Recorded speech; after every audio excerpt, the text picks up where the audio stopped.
네, 안녕하십니까.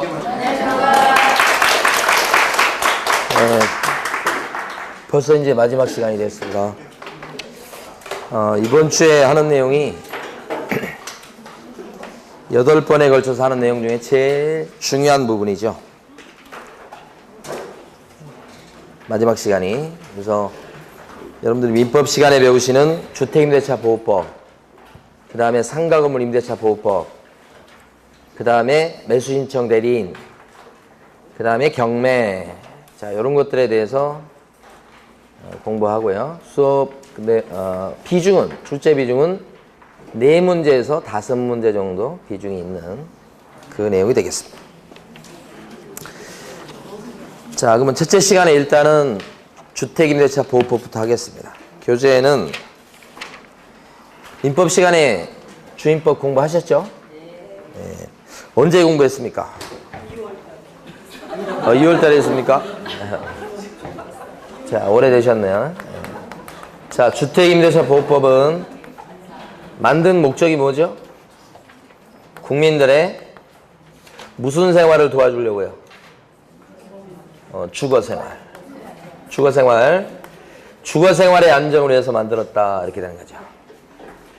주거생활. 그래서 자, 첫 번째 법인 있지 않습니까? 법인은 주택임대차보호법에 따른 보호를 받을까요? 받을 수가 없는 게 원칙이다. 법인한테 주거생활이 없기 때문에 그렇다. 다만 예외적으로 법인도 보호받는 경우가 있죠. 어떤 경우일까요?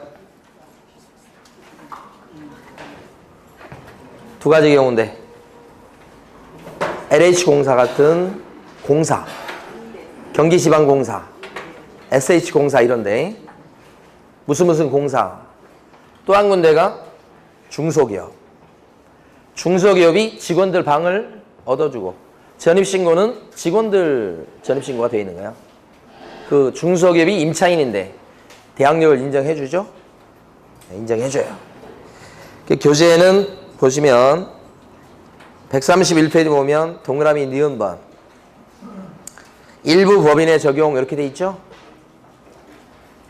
131페이지 제일 아랫부분 동그라미 니은 번 일부 법인의 적용 거기 설명드린 거예요 지금?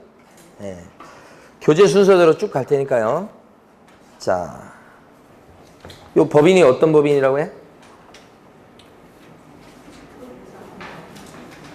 중소기업하고 무슨 공사하고 이렇게 두 군데.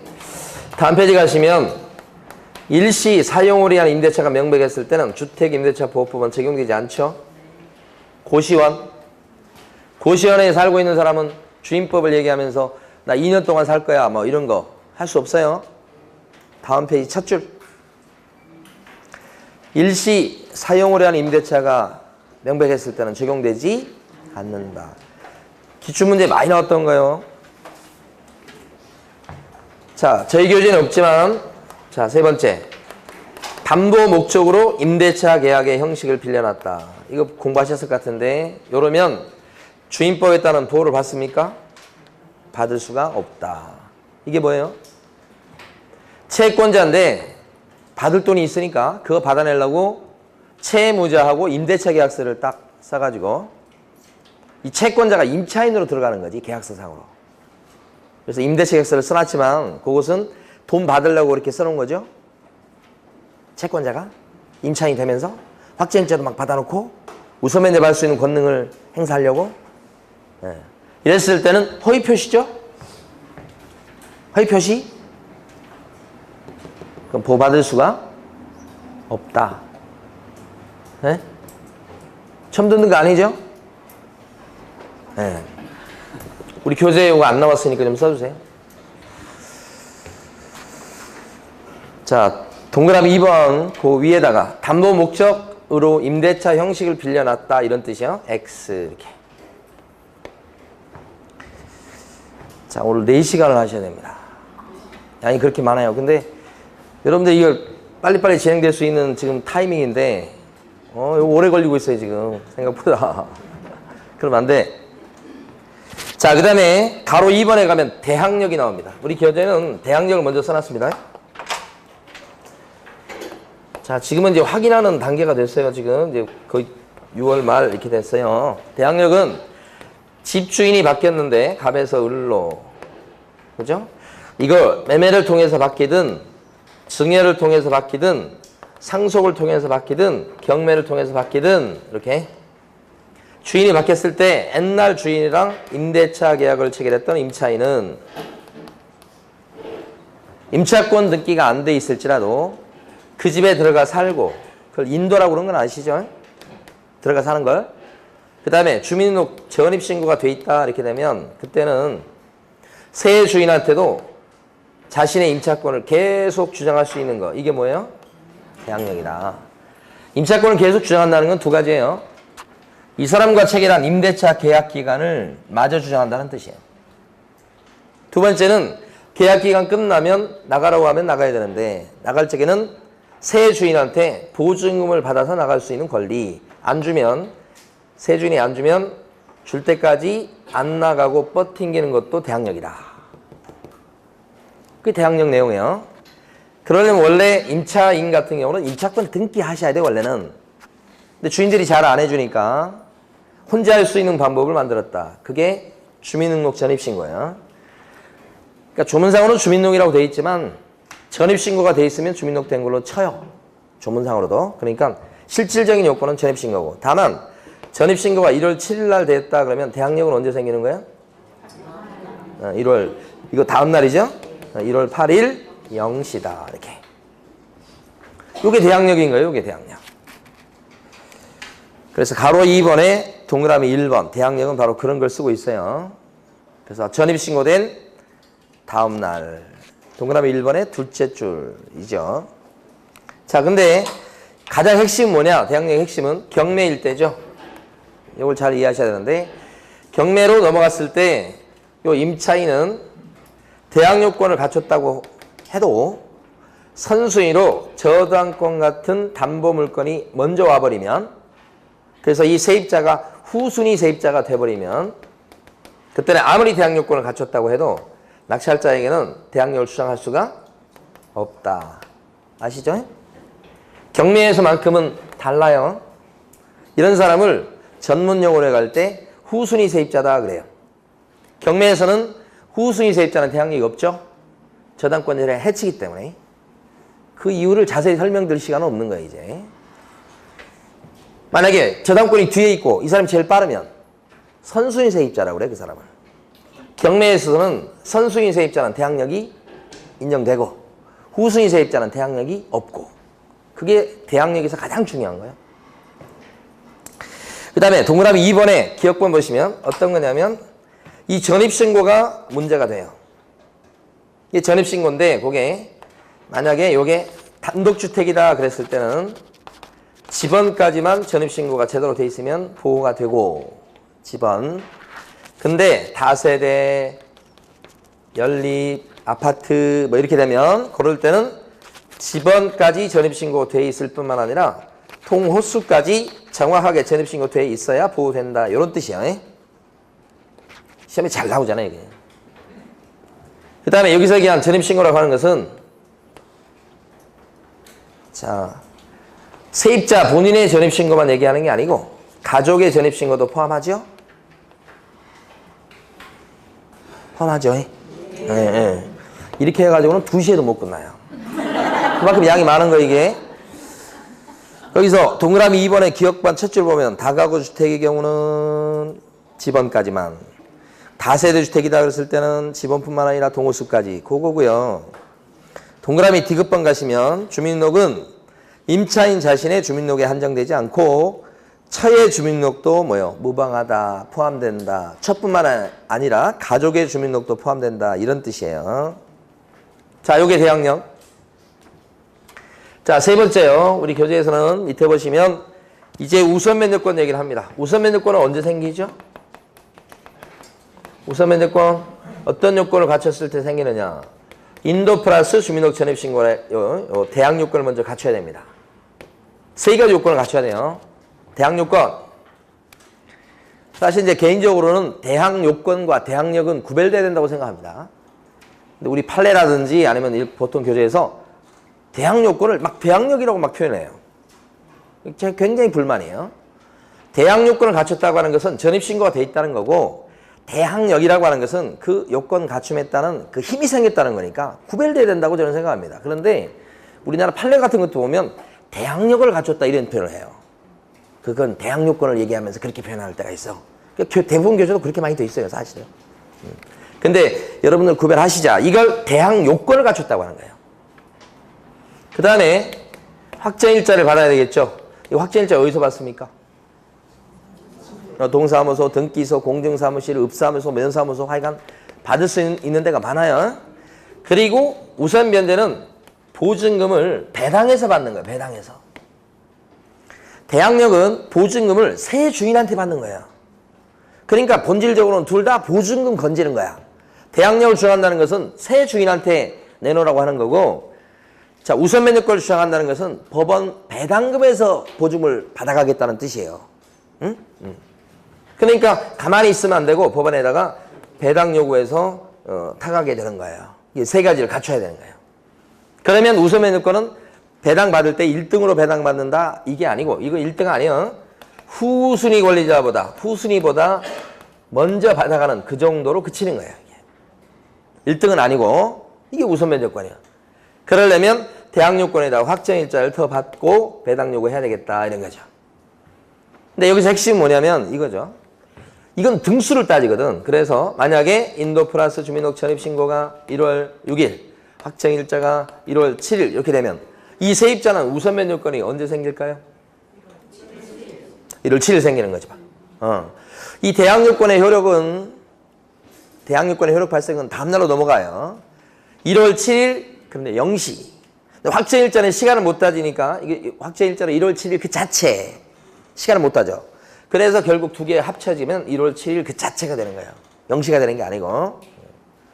만약에 반대로 확정일자가 1월 6일, 근데 인도 플러스 주민등록 전입신고가 1월 7일. 그럼 이 세입자는 우선 면제권이 언제 생길까요? 요건 효력 발생이 1월 8일이니까 0시. 이렇게 되죠? 0시라고 할 수 있어요. 네. 요건 1월 6일 자체고. 두 개 다 효력을 발생해야 되니까. 이런 상태에서 만약에 저당권 설정 등기가 은행이 1월 7일 날 돼 있다 그러면 이 세입자하고 은행 중에 배당 순위가 누가 더 빠를까요? 누가 더 빨라요? 이럴 때 저당권 설정 등기도 시간 못 따져요? 누가 더 빠를까요? 비겨요. 우선 면제권은 비기는 수가 나와. 대항력은 비기는 경우는 없어요. 대항력은 있다 아니면 없다예요. 근데 우선 면제권은 비기는 수가 나온다. 만약에 저당권 설정 등기가 1월 7일이에요. 이렇게 되면 이럴 때는 배당 순위가 세입자하고 저당권자 중에 누가 더 빠를까요? 여기가 이겼죠 이제. 다음날로 넘어가니까. 그래서 이런 순서를 글로 물어봐요. 지문으로. 그걸 이해하고 계셔야 되겠다. 거기 보면요. 가로 3번에 동그라미 1번.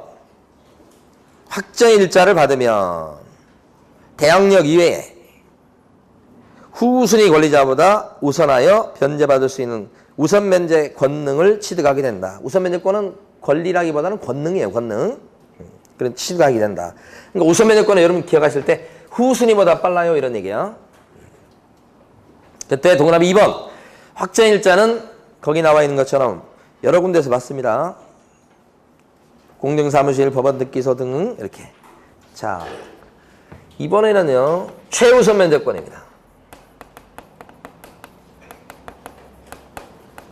최우선 면제권은 변제란 말이 있죠. 그러면 이거 배당해서 받는 거예요. 배당해서. 근데 여기 최우선 면제권은 1등으로 받는 거예요. 1등. 특히나 최우선 면제 받을 수 있는 권능이라고 하는 것은 선순위가 있다고 해도 선순위보다 먼저 받아가는 거예요. 그러니까 새치기를 하는 거예요. 이게. 선순위 권리자가 있어도 그 사람을 넘어서서 배당해서 타가니까. 이렇게 되는 것은 최우선 면제라고 하는 것은 이렇게 새치기 할 수 있는 권능인데 이건 사회적 약자를 배려하는 거예요. 보증금이 소액보증금에 들어가는 사람에 대해서 인정하는 거예요. 소액보증금. 지역마다 틀리죠? 뭐 서울은 얼마이야? 뭐 그런 거 있잖아요. 네, 그런 거. 구체적으로 그 지역에 따라 그 암기할 필요 없어요. 소액보증금에 들어가는 사회적 약자를 배려하는 건데 이때도 인도 플러스 주민등록 전입신고라는 대항 요건을 기본적으로 갖추고 있어야 돼. 그러니까 대항력도 대항요건 갖춰야 되고 우선면 요건도 대항요건 갖춰야 되고 최우선면 요건도 대항요건 갖춰야 돼요. 다만 여기서 출제 포인트가 뭐냐면 이 대항요건은 최우선면 요건은 세치기를 가기 때문에 경매 넘어가기 전까지 갖춰야 되는 거야. 요걸 물어봐요. 나머지는 그런 게 없어요. 근데 최우선면 요건은 늦어도 마지노선이 경매 넘어가기 전까지 갖추고 있어야 돼. 만약에 경매 넘어간 뒤에 이런 요건을 갖추고 소액이라고 해서 다 세치기를 허용하게 되면 선순위 권리자를 그 집주인이나 경매 물건 주인이라든지 다른 사람들이 해칠 수 있단 말이에요.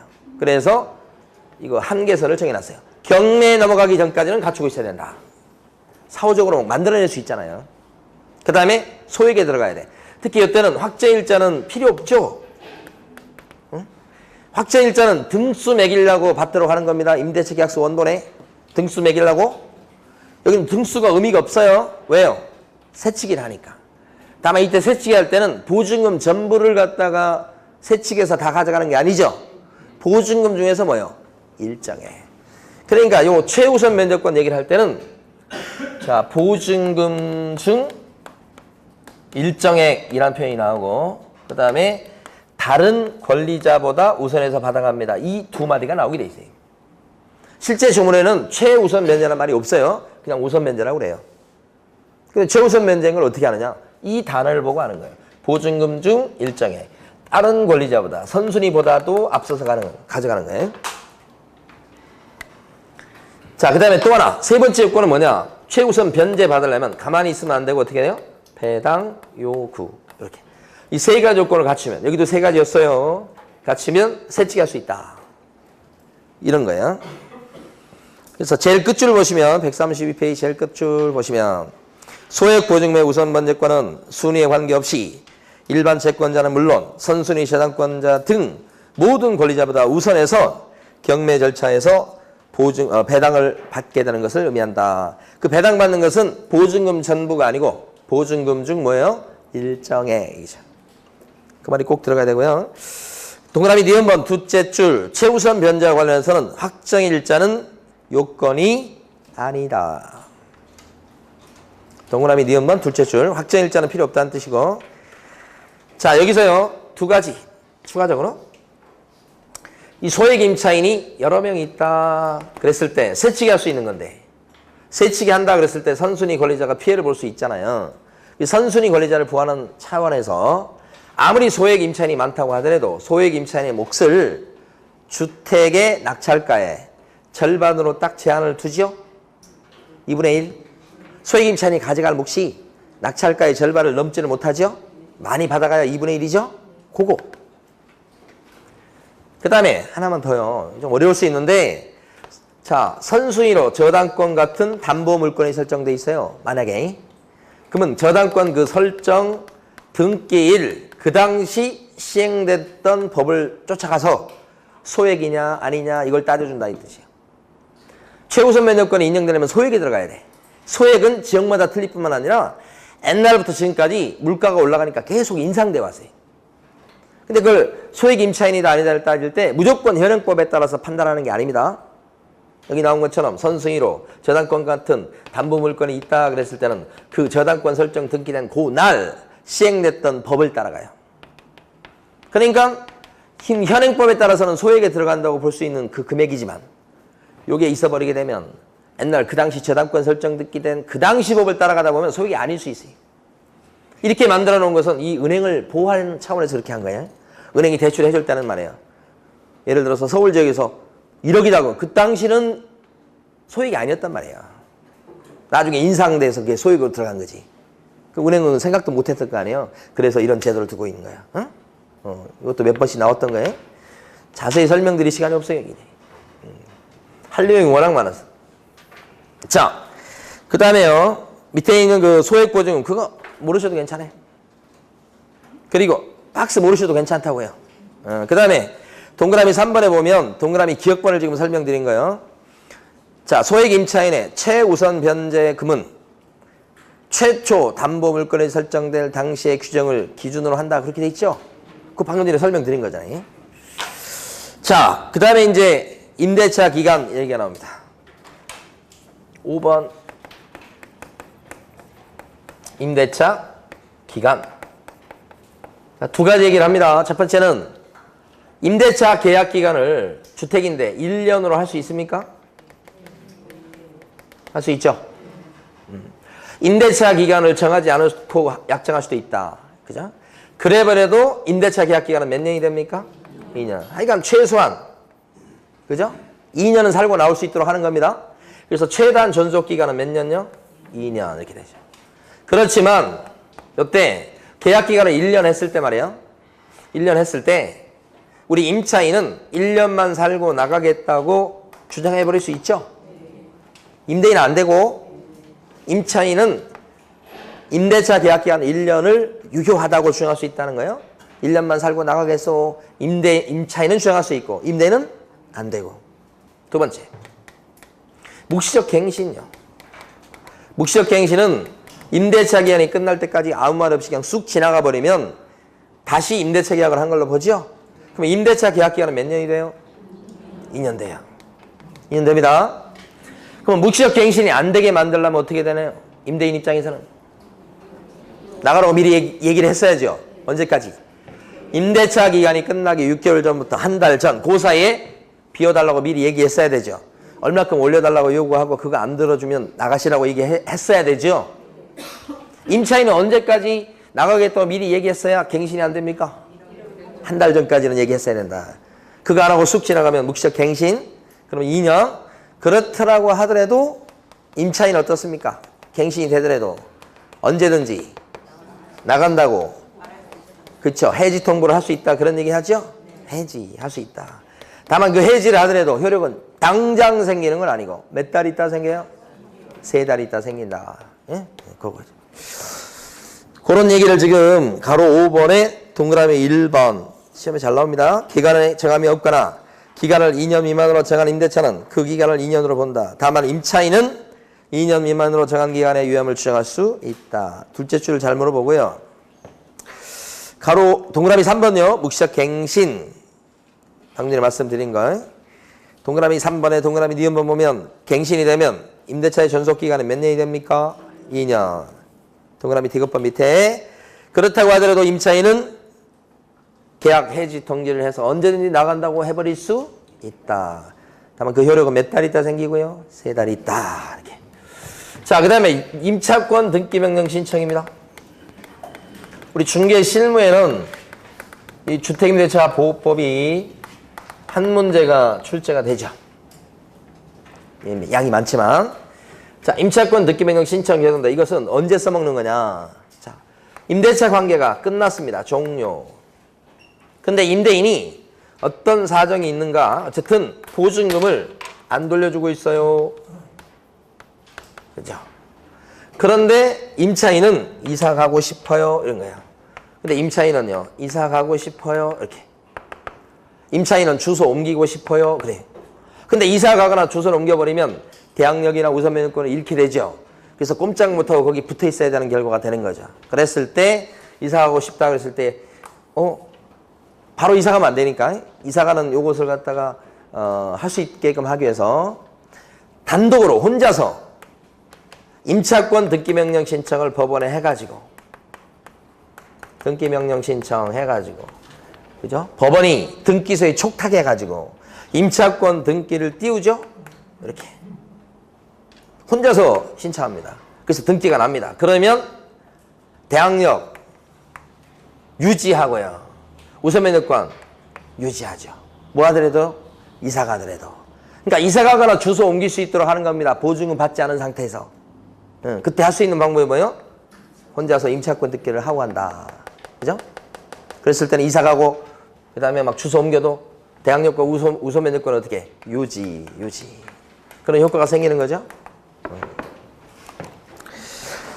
자, 거기요. 133페이지 제일 밑에 가면 가로 6번에 동그라미 1번이요. 임대차가 종료된 후 보증금을 갖다 반환받지 못한 임차인은 임차주택 소재지를 관할하는 지방법원 지원 또는 시군법원에 법원 그러면 돼요. 임차권 등기명령 신청을 할 수 있고 이때는 임대인의 동의 필요 없습니다. 단독으로 할 수 있는 겁니다. 그리고 이럴 때 임차권 등기명령 신청하면서 들어간 비용이 있을 수 있죠. 많지는 않아도 이 비용은 전부 다 누가 부담한다고요? 그렇죠. 임대인 때문이죠, 지금 전부 다. 그래서 임대인이 부담하게 된다. 임대인한테 청구할 수 있죠, 비용은? 제일 끝줄이고요. 다음 페이지 가시면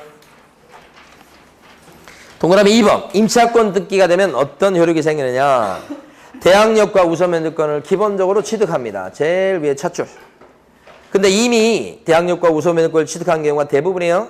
그랬을 때는 이미 취득한 대항력과 우선 면적권을 혹시 이사를 가거나 주소 옮기더라도 유지하는 효과가 생기는 겁니다. 동그라미 2번이요. 그 다음에 여기는 안 나왔지만 중요한 게 이겁니다. 여러분들 많이 들어보셨을 거예요. 나중에 임대인이 보증금을 갖다가 정말 빼주게 되는 것과 그 다음에 임차권 등기가 되어 있는데 그 임차권 등기를 갖다가 말소시켜 주는 것과 이게 동시행 관계에 있습니까? 어떤 게 선이행 의무입니까? 그렇지. 너무너무 이거 안 나온 시험이 없을 정도예요. 그때 반복적으로 여러 번 나옵니다. 두 번째, 임차권 등기가 뜨게 되면 여기는 돌려받지 못한 보증금 액수가 등기부에 떠요. 얼마라고? 반환받지 못한 금액이 뜬다고. 따라서 자, 임차권 등기가 된 요 사람이 대항력과 우선 면적권을 갖고 있잖아. 특히 우선 면적권이 있잖아요. 이럴 때는 배당요구를 하지 않아도 배당에서 받을 수가 있더라. 배당요구 안 해도 법원은 압니다. 등기부에 돌려받지 못한 금액이 얼마라고 뜨니까. 그래서 배당요구가 필요 없어요. 이런 거죠. 그 다음에 또 하나 더. 이렇게 임차권 등기가 된 뒤에 들어온 소액 임차인은 아무리 소액 임차인일지라도 새치기 할 수 없죠? 새치기 할 수 없어요. 최우선 면적권을 인정 안 하죠? 이거 새치기를 인정해버리면 임차권 등기해놓은 사람을 해칠 수 있잖아요. 그래서 인정하지? 않지. 이거 아시죠?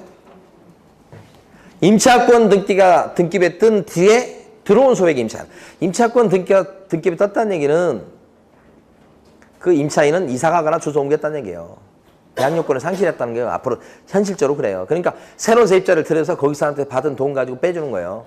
근데 들어온 사람이 소액이에요. 최우선 면적권 없어. 임차권 등기한 사람이 해치기 때문에.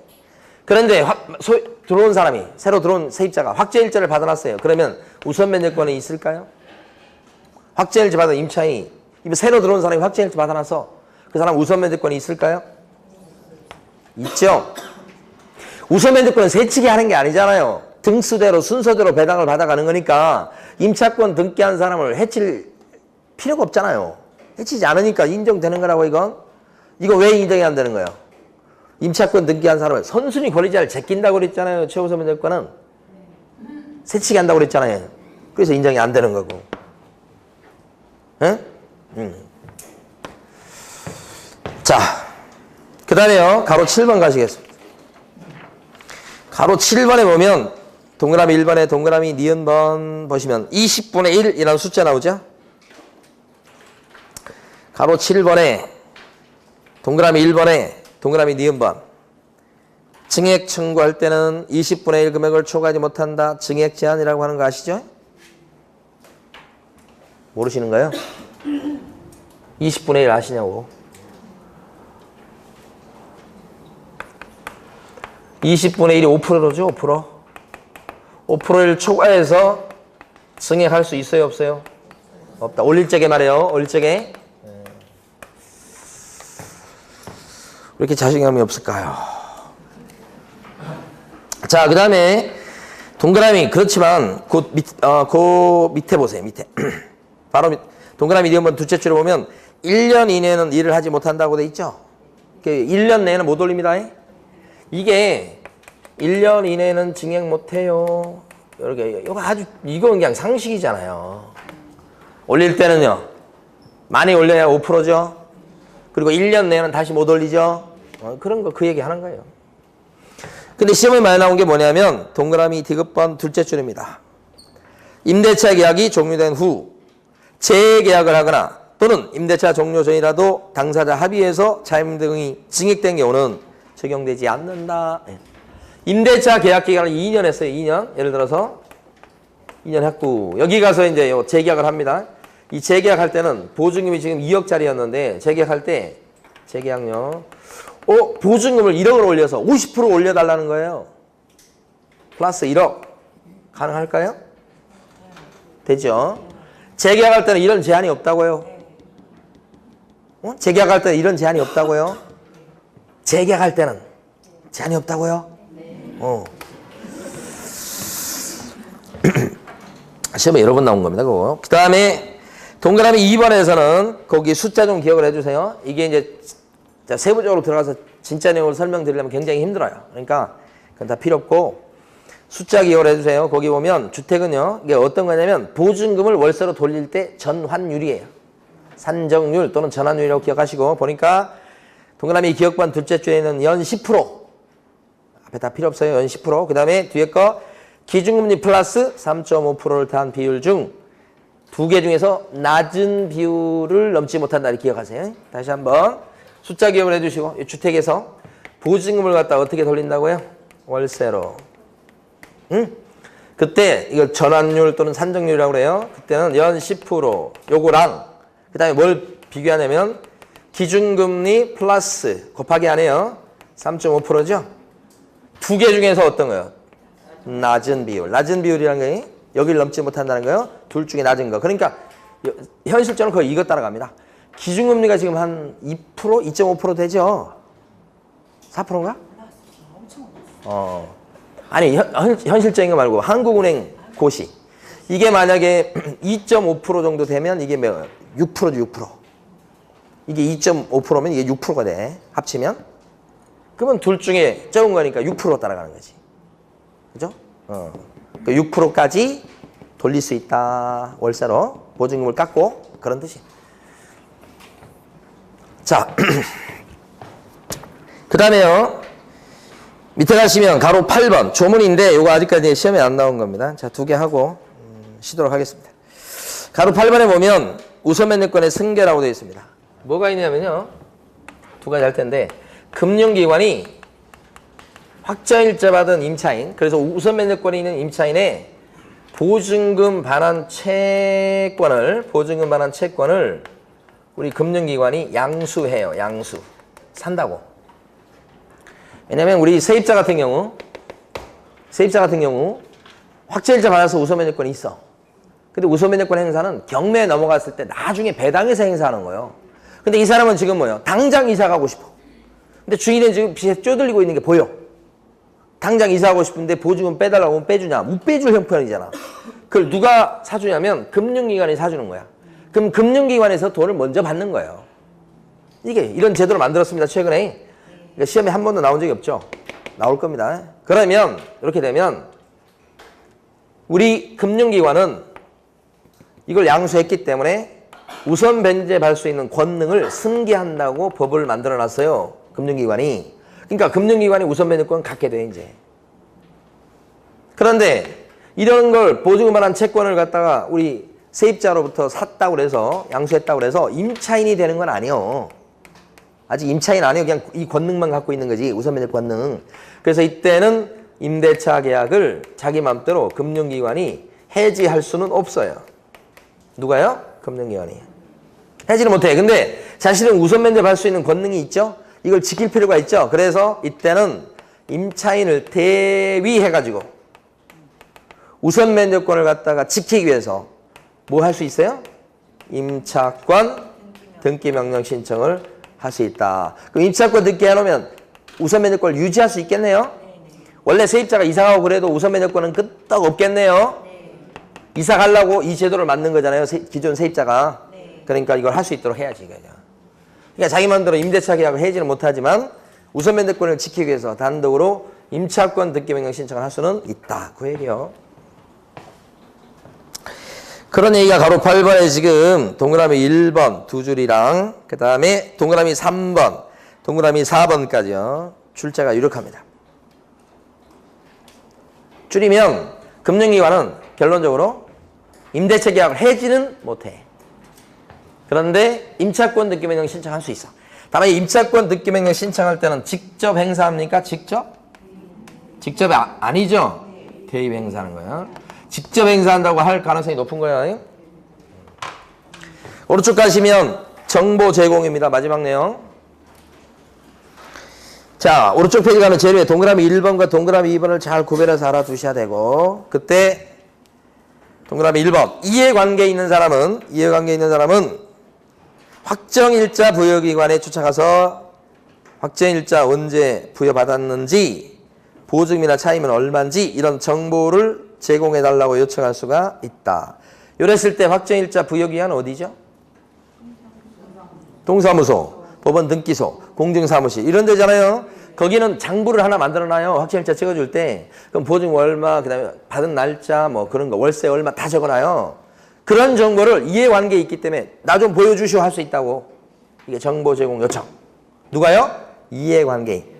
이해관계인의 가장 대표적인 사람이 누구냐면 기존의 임차인이에요. 거기 살고 있는 임차인. 네, 그 사람이 이해관계인의 가장 대표적인 사람. 반면에 동그라미 2번이 시험에 나올 거예요. 이번에 뭐예요? 임대차 계약을 체결하려는 자 이렇게 나오죠. 이때는 임대인의 동의를 받아야만 확정일자 부여기관에 가서 정보 제공을 요청할 수 있다. 동그라미 2번을 특기 별표해 두시고 출제가 이룩합니다. 이 사람은 임대차 계약을 체결하려는 사람인데 이해관계인이 아니에요. 따라서 주인의 동의가 반드시 필요하다는 거예요. 근데 임대인의 동의 없이라고 바꿔서 낼 거라고 분명히.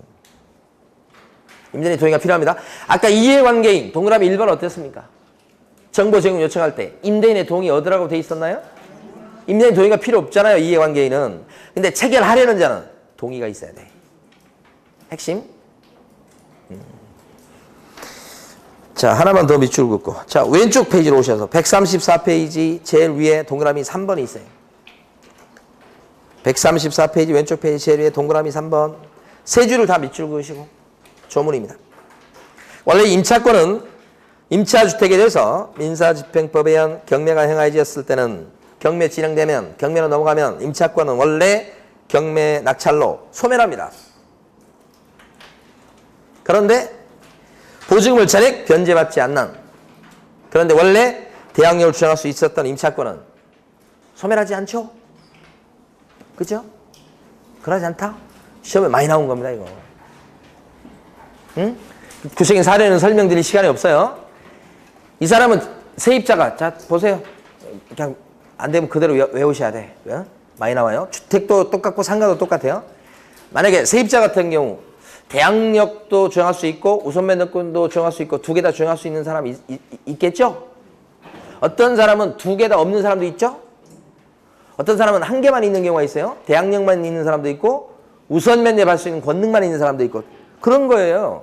이 케이스는 뭐냐면 대항력도 원래 있고 우선면허권도 원래 있는 사람인데 이 사람이 두 개 중에서 선택을 뭐 했냐면 배당 요구를 해가지고 우선면허권을 행사한 거야. 근데 배당에서 받는 데까지 받아보는데 다 받았으면 불만이 없는데 못 받은 거야. 다 보증금을. 그 못 돌려받은 그 보증금, 배당에서 못 받은 보증금 그것은 이제 돌아와서 원래 대항력을 주장할 수 있었던 사람이니까 새 주인 낙찰자한테, 새 주인한테 나 보증금 못 돌려받은 거 한 3천만 원 있는데 내놓으쇼 라고 새 주인한테 주장할 수 있다는 거예요. 그거 안 주면 난 못 나가겠소 할 수 있다는 거지. 그러니까 이 사람은 원래 두 개를 다 주장할 수 있었는데 배당 요구 해가지고 배당에서 다 받았으면 그냥 불만이 없고 나갈 텐데 다 못 받은 금액이 있다 그랬을 때는 돌아와서 마저 대항력을 주장해 버릴 수 있다. 그 얘기예요, 이게. 자, 쉬겠습니다.